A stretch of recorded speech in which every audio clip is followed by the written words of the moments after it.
sa March 3, maaari nang masakyan ang mas maganda at de-aircon pang bagon ng Philippine National Railways. Malaking tulong daw ito lalo't inaasahan ang mas matindi pang traffic dahil sa sunod-sunod na road project ngayong taon. Nakatutok si Victoria Tulad.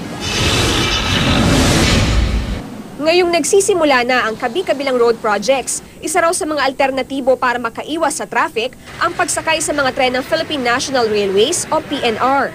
Palagay ko po ay kami yung #1 na alternatibo. We are running po parallel sa South Luzon Expressway from Santa Rosa all the way to Manila to Tuban. Lalo pa kung ang masasakyan mo ay ang bago nilang premium train. May lounge chairs, may foldable table at footrest.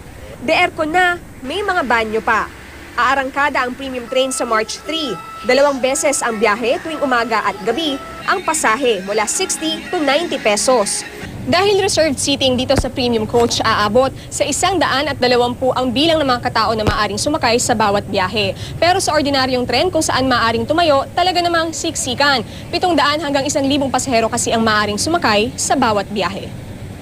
Ang mga ordinaryong tren naman mag-e-extend ng biyahe mula sa dating alas 7 ng gabi hanggang alas 8 na ito. Kahit may kalumaan na ang mga bagon o coach ng PNR, mas praktikal pa rin daw ito para sa marami. Minsan masikip, minsan nakatayo, minsan nakaupo. Yun lang, okay lang. Mura pamasahe. Kung magta-try ka naman ng jeep, matagal, isang halos, lalo na pag rush hour, almost 3 hours nasa jeep ka. Dito?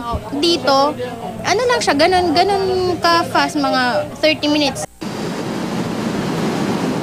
Ang MRT3 naman simula sa Lunes ay magbubukas na ng 4:30 ng umaga, 1 oras na mas maaga ayon sa DOTC. Simula naman sa March 10 hanggang 21, 10:30 ng gabi ang alis ng huling tren sa North Avenue at 11 ng gabi sa Taft Avenue. Pinag-aaralan na rin ng MMDA ang muling paggamit ng ferry system pagdating ng Abril.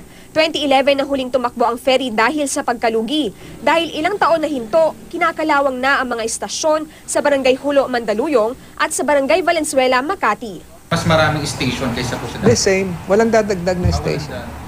Painting lang yung release, refurbish, gano'n. Nang hihinayang tuloy ang mga dating pasahero. Mas tipid siya pa masahe. Magkano ho ba? 35, 45, safe. Safe? Safe po? Paano niyo po nasabing safe? Kasi ang ferry, may guardia talaga eh. Mas mabilis, lalo sa mga nagsisimpang Quiapo, mga 45 minutes, nandun ka na. Dahil walang ferry, ilang pasahero ang sumasakay sa bangka, patawid ng Pasig River para makaiwas sa traffic.